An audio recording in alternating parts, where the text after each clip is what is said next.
ब्रह्मचर्य बहुत जोर का ये यम है। ब्रह्मचर्य के बिना जीवन मृत है, मृत जीवन। ब्रह्मचर्य अमृत है। मन, वाणी, शरीर बड़ा भारी इनका साधना में योग है।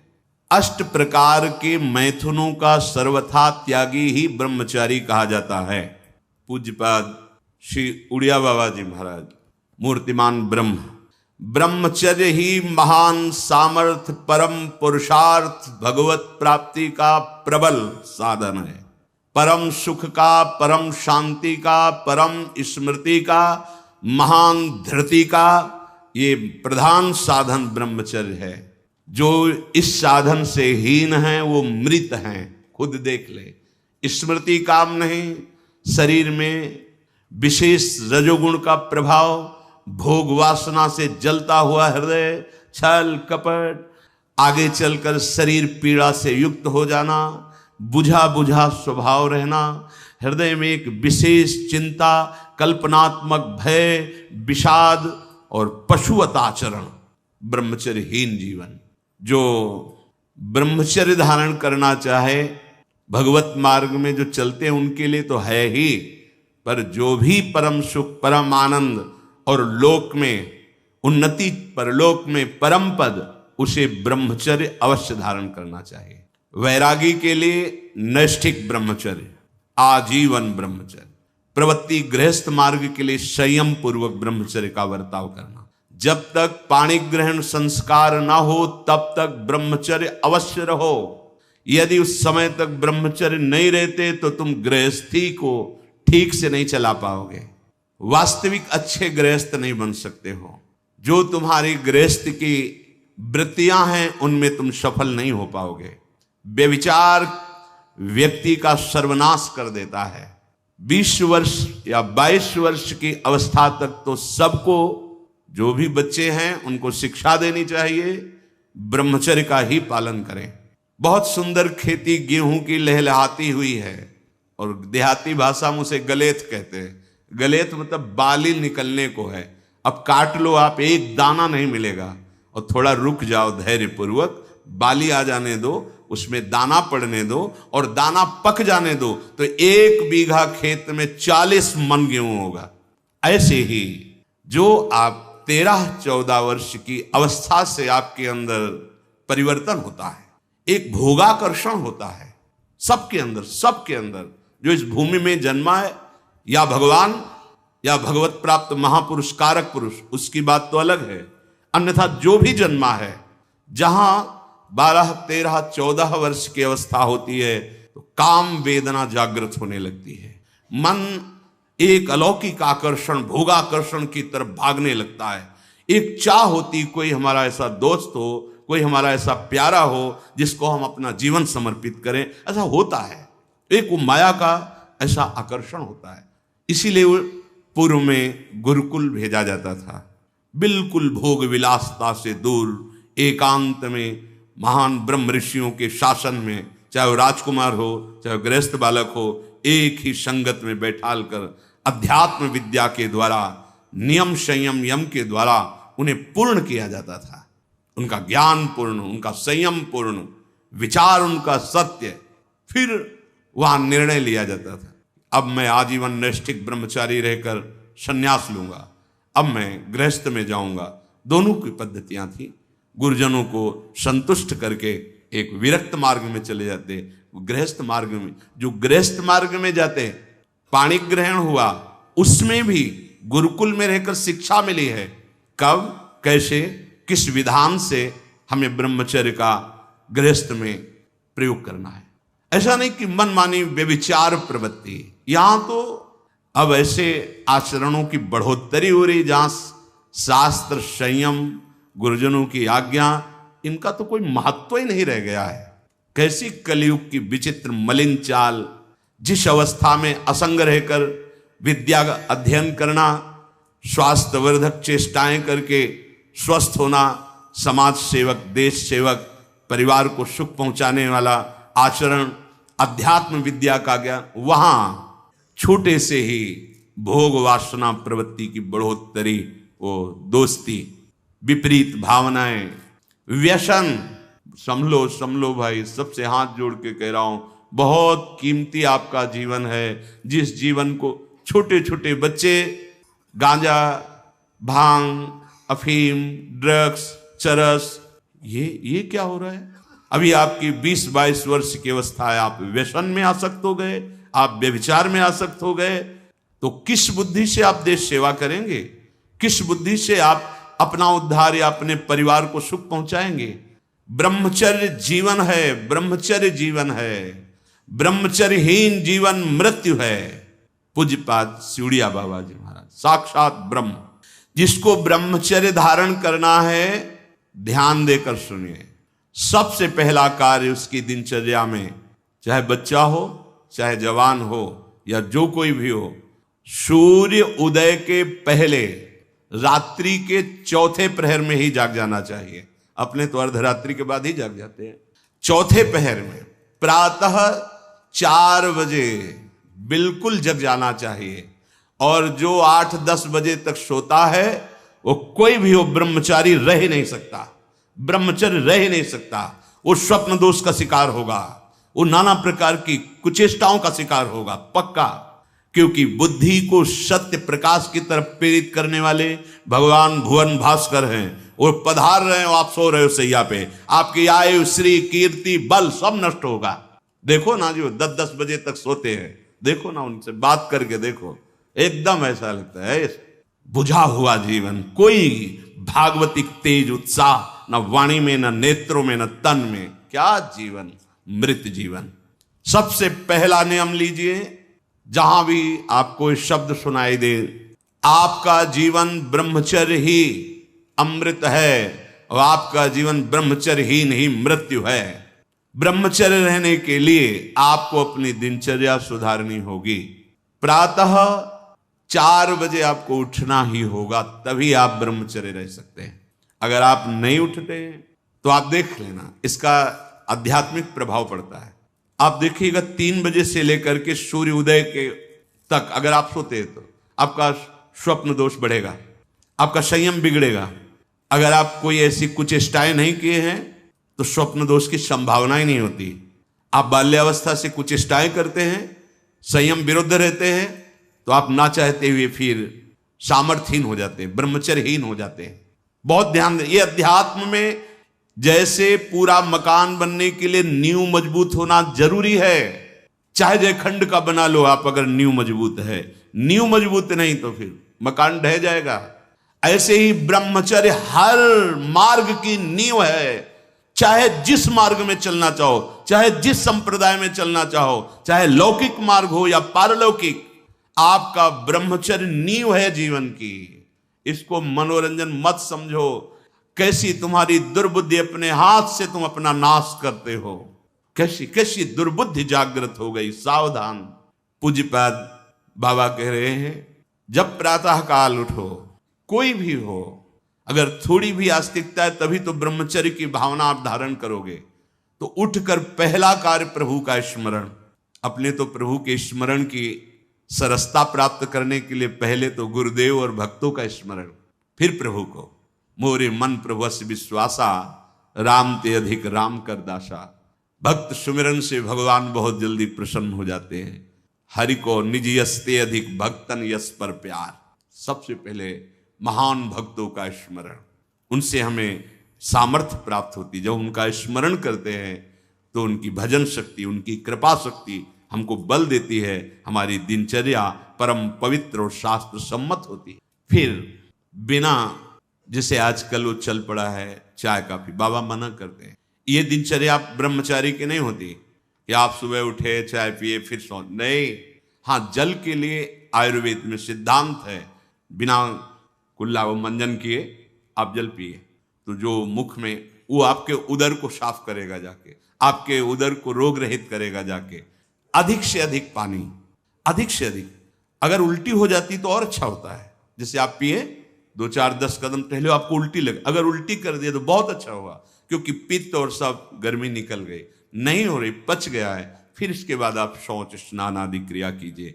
फिर पवित्र जब शरीर हुआ तो जैसे भजन आवश्यक है वैसे व्यायाम आवश्यक है। वैसे प्राणायाम आवश्यक है, वैसे आपको 2 किलोमीटर दौड़िए। कुछ शारीरिक ऐसा व्यायाम, कुछ ऐसे भी व्यायाम करते हैं। ये कोई व्यायाम पैर से करना, बहुत से ये कोई व्यायाम का मतलब पसीना निकले शरीर से, आपके शरीर को पसीना। 1-2 किलोमीटर दौड़िए। ब्रह्मचारी बनना है तो ब्रह्मचर्य पचाने के लिए भी तो चाहिए ना।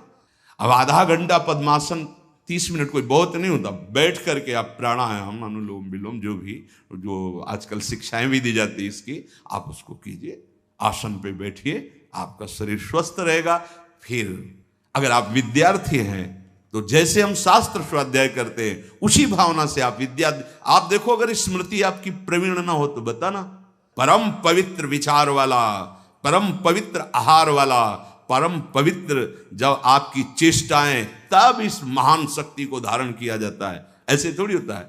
बड़े बड़े महापुरुषों से मिल मिलकर रो रो कर प्रार्थना करके आप बताइए, उपाय बताइए जिससे हम अपने साधन संयम को नियमित संयम में रख सके, ऐसे भाव से चल सके। आपको तो बिना किसी प्रयास के सुनने को मिल रहा है महापुरुषों की बातें। बिल्कुल समझ, आप रह के देखिएगा, एक नवीन उत्साह। हारिएगा नहीं। आपने यदि गलत संस्कार बना लिए तो हारिए मत। कुछ समय तक बिना चाहे वो अभ्यास आपको गिराएगा, लेकिन आप बिल्कुल नियम संयम में दृढ़ रहिए, धीरे धीरे शांत हो जाएगा। ये आप धीरे धीरे शांत हो जाएगा। अब आपकी दिनचर्या में 2 प्रकार के ब्रह्मचर्य, एक आजीवन ब्रह्मचर्य, तो वैरागी का तो आजीवन ब्रह्मचर्य होता है। जो प्रवृत्ति गृहस्थ मार्ग में, उनका संयम का होता है। शास्त्र संयम के अनुसार बर्ताव करे तो उसका जीवन बड़ा सुखमय जाएगा। केवल मन के अनुसार चलने पर कि आप गृहस्थ हैं तो आपके लिए छूट नहीं। देखो, परम ब्रह्मचारी भीष्म जी अपहरण करके स्वयंवर में जीत कर जबरदस्ती राजकुमारी, वो एक राजधर्म है, मैं ले जा रहा हूं राजकुमारियों को महाराज विचित्रवीर के लिए हस्तिनापुर के सिंहासन पर आरूढ़ है, जिसकी ताकत हो छोड़ा। वो राजाओं का है। अंबा ने तो अस्वीकार कर दिया कि या तो आपने अपहरण किया, आप स्वीकार कीजिए, नहीं तो मैं उनको दो जो। अब वो संयम को भूल गए। महाभारत प्रसंग में है, राजा क्षमा रोग हो गया और मृत्यु को प्राप्त हो। बहुत सावधानी। ऐसा नहीं कि आप गृहस्थ में हो तो आप, ये कोई आपके लिए धर्म नहीं है। धर्म संतानोत्पत्ति, भगवान की सृष्टि पूजा के लिए, वो भी संयम भगवत भाव में स्थित रहते हुए। ये मनुष्य जीवन ऐसे बर्बाद करने के लिए नहीं मिला है मनमानी आचरण।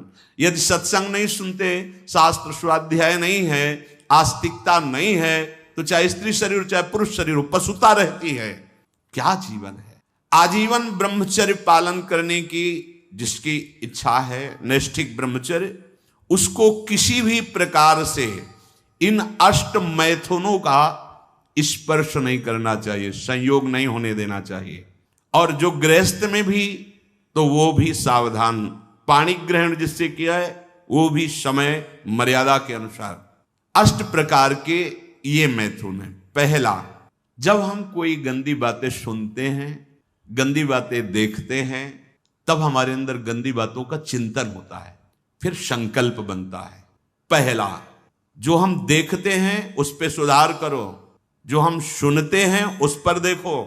कोई ऐसी बात तो नहीं सुन रहे जो हमारे अंदर काम जागृत कर दे, कोई ऐसा दृश्य तो नहीं देख रहे जो हमारे अंदर काम जागृत कर दे, कहीं हम ऐसी कोई बातें तो नहीं बोल रहे हैं जो काम उत्तेजना प्रकट कर दे।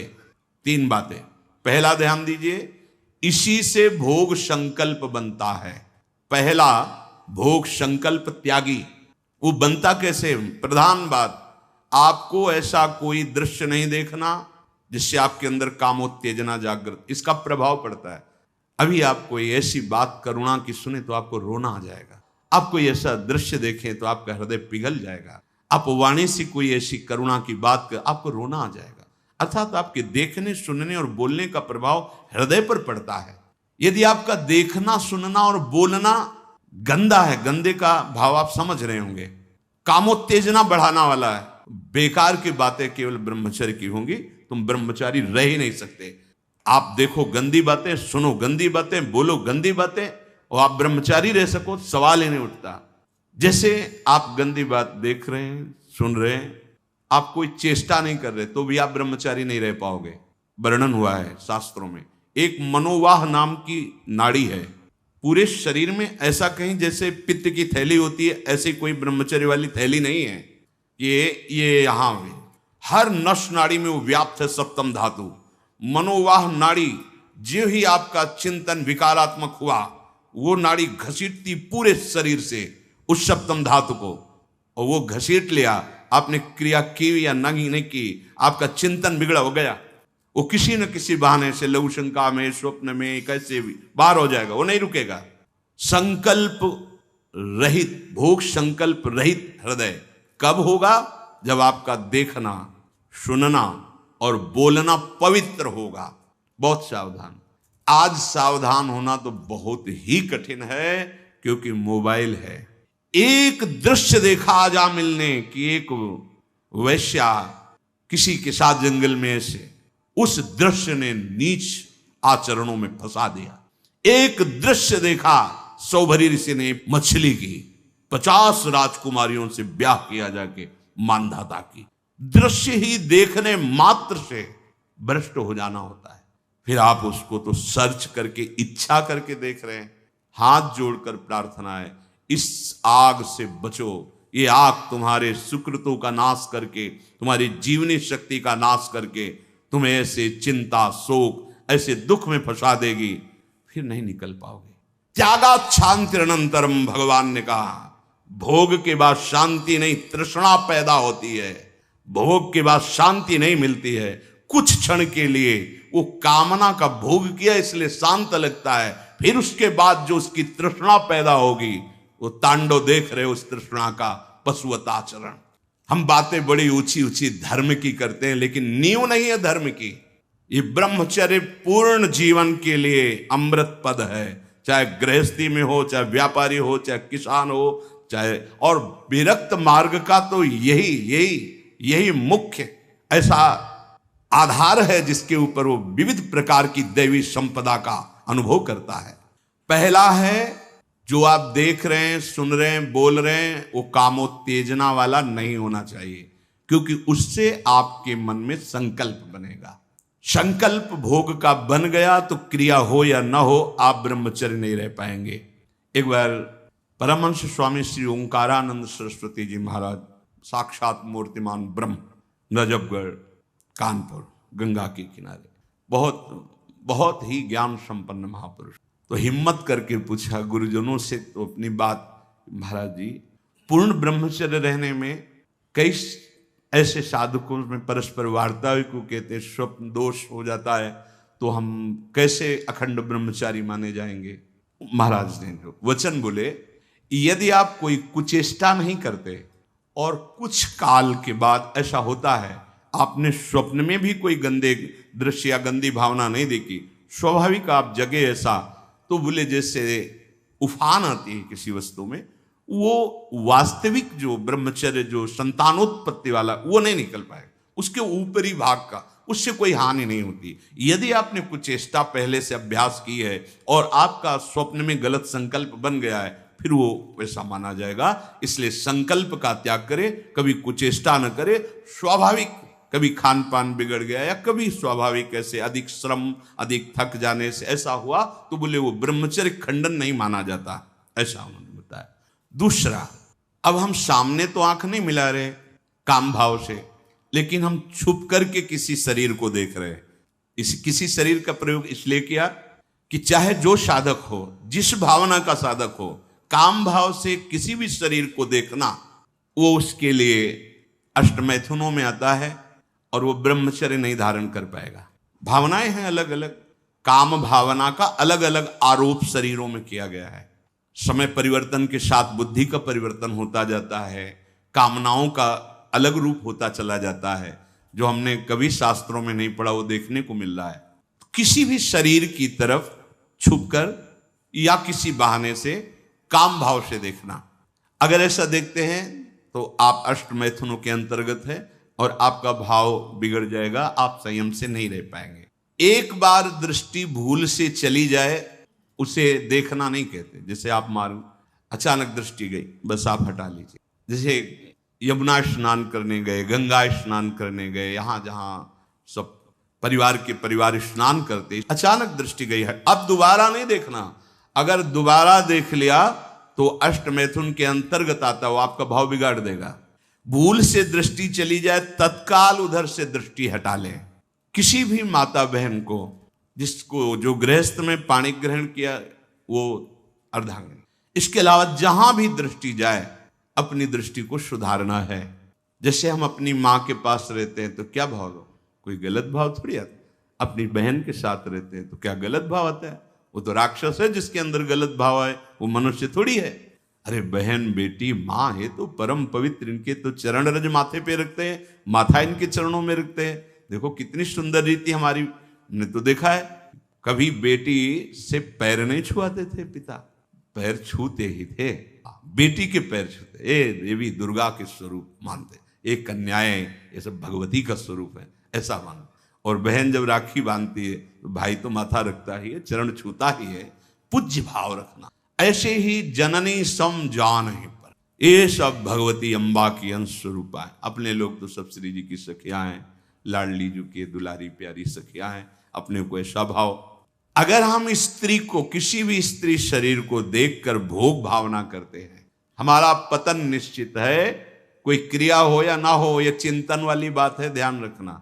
किसी भी माता बहन को भोग बुद्धि से, जैसे शास्त्रों में कहा गया नरकस्य नारी, बात है कि तुम्हारी भोग भावना जो नारी के प्रति है ये नरक पहुंचा देगी। त्रिविधम नरकस्येदम द्वारम नासन मात्मना कामः क्रोधा तथा लोभा तस्मादेत्रयम त्यजेत। माताओं बहनों की तरफ देख करके काम भाव से उनको देखना तो तुम समझ लो नरक जाने का रास्ता फिट कर रहे हो। त्रिविधम नरकस्येदम, शास्त्रों ने तो जगदम्बा कहा है, शास्त्रों ने तो मां कहा है इनको। जननी सम जानो पर नारी, कहां जगत की जो वार्ता है वो कहां शास्त्र के विरुद्ध पहुंच रही। शास्त्र उसको कह रहा है जो माताओं बहनों को गलत दृष्टि से देख रहा है कि नरक, ये तुम्हारे नरक का हेतु बनेगा जो तुम देख रहे हो स्त्री को काम भाव से। आगे कह रहे हैं किसी भी तरह से खिलवाड़ करना। बच्चे हैं, बच्चियां हैं, अब उनको तो ज्ञान नहीं है कि आप गलत स्पर्श कर रहे हैं, आप गलत ढंग से छू रहे हैं, और आप अपनी वासना का पोषण करने के लिए छोटे बच्चों को, बच्चियों को गोद में बैठा ले, खिला रहे, और आपकी भावना दूषित हो रही। ये सत्संग है, बहुत होश में सुनिए। अंतर की वृत्ति भ्रष्ट होने में देर नहीं लगती है। वो अबोध अवस्था को प्राप्त बालक बालिकाएं हैं, भगवान का स्वरूप मानकर दूर से उपासक उपासना का बढ़ावा करता है। दूर से देखो, चरणों में प्रणाम करो, मेरे लाडली लाल इन्हीं बच्चों में खेल रहे, प्रणाम किया निकल गए।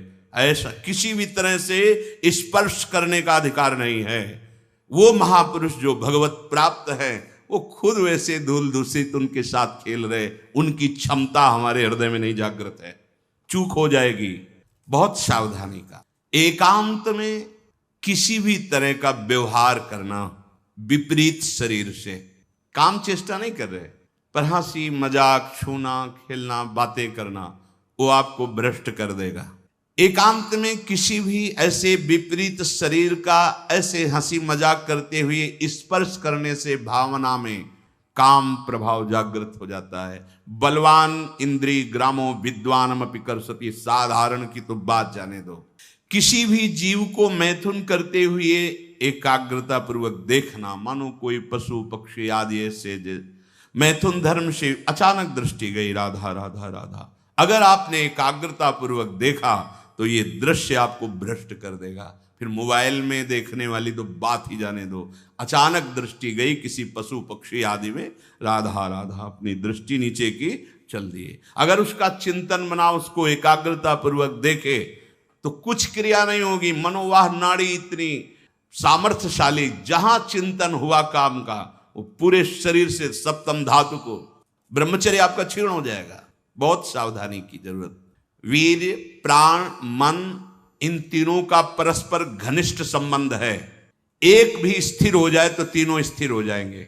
ब्रह्मचर्य ठीक, मन एकाग्र और प्राण सूक्ष्म। सूक्ष्म प्राणों के द्वारा ही परम योग को प्राप्त किया जाता है। स्थूल प्राण, बहुत खाना, बहुत चर्बी बढ़ाना, ये साधन हो पाएगा?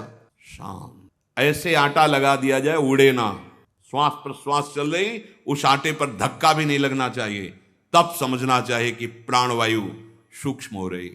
इन बातों का कोई ध्यान ही नहीं हो रहा, बस मनमानी आचरण, बहुत इतना खा लिया और उसी को पचाने में पूरी शक्ति लग गई। भजन और एकाग्रता और इंद्रिय संयम तो बात जाने दो, इतना पा लिया। वीर प्राण मन तीनों का परस्पर घनिष्ठ संबंध है और उपासना में तीनों का बहुत बड़ा योगदान है। प्राण सूक्ष्म, देखो नाम जब आप श्वास लेते हैं आराम से और नाम चल रहा है, फिर श्वास आराम से नाम चल रहा है। अब स्थूल प्राण है, बैठे हो सुनाई दे रही आवाज प्राणवायु, सांप की सी फुसकार निकल रही, आप साधक हैं, आप उपासक, इतने स्थूल प्राण, तो आप मंत्र कहां चला पा रहे हैं? इसका मतलब मंत्र नहीं चल रहा, आराम से शांत। प्राण जिसका ब्रह्मचर्य ठीक है, बिना प्राणायाम के भी वो सूक्ष्म हो जाएगा। जिसका प्राण सूक्ष्म है, ब्रह्मचर्य ठीक है, मन को एकाग्र करने के लिए ज्यादा श्रम नहीं करना पड़ता। ये तीनों एक तार जुड़े हुए हैं। ब्रह्मचर्य ठीक नहीं, मन भयानक चंचल बदमाश होता चला जाएगा, गंदी से गंदी बात पेश करेगा आपके सामने, गंदे से गंदे आचरण करेगा, भूल जाएगा कि हम मनुष्य हैं, पशुवत आचरण में उतार देगा। ब्रह्मचर्य प्राण मन तीनों का परस्पर बहुत घनिष्ठ संबंध है। एक स्थिर कर लो ब्रह्मचर्य, बहुत गंभीरता स्वभाव में आ जाएगी। ब्रह्मचारी का स्वभाव गंभीर होता है, विचार परिपक्व होता है, स्मृति प्रवीण होती है उसकी, और हर कष्ट सहने की सामर्थ्य होती। गर्मी सर्दी बरसात पीड़ा अपमान निंदा, वो महान शीतलता अंदर प्रदान करता है। मस्ती एक रहती है, और कहीं निरंतर भजन और ब्रह्मचर्य, फिर क्या दुर्लभ रह गया संसार में उसके लिए। इसलिए हमारे शास्त्रों ने, ब्रह्म ऋषियों ने ब्रह्मचर्य पर बहुत जोर दिया है। ब्रह्मचर्य रहने वाले उपासक को इन बातों का ध्यान देना चाहिए। यदि कब्ज पेट में रहेगी तो बिना क्रिया के भी ब्रह्मचर्यहीन होने लगोगे। गर्मी बर्दाश्त नहीं ज्यादा, ये जितने नए पदार्थ पाने वाली लोलुपता है, ये सब ब्रह्मचर्य नाश करने वाली। ये जो आप जिसे पिज्जा कहते हैं, इसमें जो ऊपर लेप लगाए जाते हैं, जो बनता है वो गरिष्ठ है, बहुत गरिष्ठ है, पाचन तंत्रों पर भारी प्रभाव बनाकर एक कब्ज बनाने वाली चीजें। आपको ये 32 दांत दिए गए, वो अच्छे से चबा चबा के लुगदी में थोड़ा खाओ, बहुत देर चबा कर स्वाद लेकर के अंदर जब किया तो जो मुख में पाचन, यहाँ वो जो थूक आदि निकलते हैं, उससे ऐसे रस होते हैं जो उसको पाचन करते हैं। बहुत संभाल, ये भोजन का बहुत योगदान है। अगर कब्ज हो रही है तो ये अनुभव में लाई हुई वस्तु है, ये ईसबगोल की भूसी और छोटी हर, जैसे 1 चम्मच 1.5 चम्मच ईसबगोल की भूसी, और अगर आप पहली बार तो आधा चम्मच वो हर छोटी वाली हर मिला लीजिए और 250 ग्राम दूध में पा करके सेवन कीजिए। वो ऐसा नहीं करेगी कि आपका एकदम पेट साफ कर देगी। 10 दिन 15 दिन लगा, वो धीरे धीरे आपकी आंतों से वो ऐसा, यही सेवन किए, बहुत समय तक सेवन किए, क्योंकि कभी ऐसे जैसे रूखा सूखा मिला, कभी ना मिला, तो ऐसे कब्ज की तो ये पास रखते थे, थोड़ा ईसबगोल की भूसी और हर। दूध ना मिला तो थोड़ा पानी से ले लिया, थोड़ा कम प्रभाव पड़ेगा, पर वो धीरे धीरे। अति ऐसी औषधियां जो आंतों को जाके, वो भी नहीं ठीक है, क्योंकि वो सीधे इतनी गर्म होती है, ब्रह्मचर्य का नाश कर देगा। बहुत संयम की आवश्यकता है ब्रह्मचर्य के लिए। तो कब्ज मत होने दीजिए, और जल की कमी नहीं होनी चाहिए। 2.5-3 लीटर जल तो होना चाहिए। आपकी जो एसिड बनती है, आपकी आप लघुशंका जो होती है, उससे आपके स्वास्थ्य को लाभ मिलता है। सुबह से शयन तक 2.5-3 लीटर पानी पीना ही चाहिए, यदि आप संयम से चलना चाहते हो। मैदा और गरिष्ठ वस्तुएं, चाय और कॉफी ब्रह्मचारी के लिए निषेध है। अब नौजवान बच्चे हैं, चाय और कॉफी भैया काहे को? 60-50 की अवस्था है, शरीर थोड़ा रुग्ण जैसा, तो आप चाय आदि ले लीजिए। आपको चाय की क्या आवश्यकता है? आपका तो ब्रह्मचर्य खुद इतना पावरफुल कि चाय और कॉफी तो विघ्न है आपके लिए। बहुत कलयुग का बड़ा भारी प्रभाव है। आगे कह रहे हैं कि अत्यंत आवश्यक हो तो शरीर जिसका रोगी है उसकी सेवा के लिए अगर आपको सेवा लगाई गई है, या किसी को सेवा कार्य के लिए, ऐसे बकाया किसी को स्पर्श मत करो, क्योंकि सबके शरीरों में परमाणु होते हैं, अपने अपने स्वभाव, अपने अपने आचरण, शरीर में, वस्त्र में, सैया में। एक विश्राम स्थली पे जो आपकी सैया है, आप कैसे सोते हैं उसमें उसके परमाणु हैं, वस्त्र में परमाणु हैं, शरीर में परमाणु हैं। अगर आप ऐसा ही व्यवहार रखेंगे तो आप लड़ नहीं पाएंगे, आपके परमाणु इतने पुष्ट नहीं होंगे कि आप विकारों पर विजय प्राप्त करें। स्वाभाविक भीड़ में कोई छू रहा हो बात अलग है, हमें छूने की चेष्टा, अगर किसी रोगी की सेवा तो फिर विचार नहीं करना है, कोई सेवा पे है तो हमें विचार नहीं करना है। स्वाभाविक ऐसे हंसी मजाक या व्यवहार में हम बचें, स्पर्श से बचें। यहां वो छुआछूत वाला स्पर्श नहीं, अपने परमार्थ को पुष्ट करने की बात है। कभी किसी को मजाक में भी अश्लील बातें मत करो, मजाक से भी, जैसे हंसी मजाक में आप ऐसे उसका प्रभाव पड़ेगा, वो शब्द है, वो आपके अंदर पहुंचेगा, मनन करेगा और फिर वासना जागृत कर देगा। आप कोई ऐसे कपड़े बनावटी मत पहनो, आप अपने शरीर की वेशभूषा ऐसी मत बनाओ, आप ऐसे शौकीनी प्रकट मत करो जिससे तुम्हारा शरीराभिमान पुष्ट हो, इससे काम बढ़ेगा, इससे वासना बढ़ेगी। बाबा कह रहे हैं कि ऐसे कपड़े, ऐसी सजावट, ऐसी बनावट, ऐसे लेपों के लगाने से शरीराभिमान पुष्ट होता है और आपकी काम वासना बढ़ती है। शरीर मन बुद्धि किसी की भी उन्नति नहीं होती जो शरीर सजाने में, शरीर के, उससे सब बिगड़ जाता है। देहाभिमान, देह भाव पुष्ट होता है, देह भाव पुष्टता में ही सारे विकार अपना राज्य करते हैं। बहुत सावधान, बहुत सावधान, बड़ा पवित्र वेश रखो, पवित्र वस्त्र पहनो, सावधानी पूर्वक चलो, इससे कोई वीआईपी पना प्रकट नहीं होता। इससे आपकी मन की, आपकी बुद्धि की, आपकी चित्त की दशा गलत मार्ग में चली जाएगी, क्योंकि शरीर भाव आप पुष्ट कर रहे हैं, शरीर को दिखाना, शरीर का सजा। हम ये नहीं कहते कि आप बाबा जी बन जाओ, आप सब पूरे मुख में रज लगाओ, ये तो हम लोगों के लिए, पर आप उचित ऐसी सभ्य पोशाक हमारे देश की रही है, बड़ी मर्यादापूर्ण रही है, आप उस पर ध्यान दीजिएगा, क्योंकि आप ऐसे जैसे शरीर सजाना से, इससे आपको दुख मिलेगा, आपका मन वासना में हो जाएगा, आपकी भावनाएं दूषित हो जाएंगी। संत समागम तो शरीर राग नष्ट करने के लिए, परमानंद, आप भजन करो, देखो आपको ऐसा सौंदर्य प्राप्त होगा, अंदर आपका ऐसा सुंदर रूप होगा। देखो ना, आचार्य चरण कहते हैं, लक्ष्मी कोटि विलक्ष लक्षण लसल लीला किशोरी सतई राधाध्यम ब्रज मंडले मधुरम राधाभिधानम। जो हमारी स्वामिनी जी के दासी भाव को प्राप्त होता है, उसको इतना सुंदर रूप मिलता है कि करोड़ों लक्ष्मी आश्चर्यचकित हो जाएं, ऐसा राधा दासी का स्वरूप होता है। ए इधर आओ, इतना सुंदर रूप प्रिया प्रीतम का, इतना सुंदर रूप आपका, और ऐसे महासुख में निमग्न होना।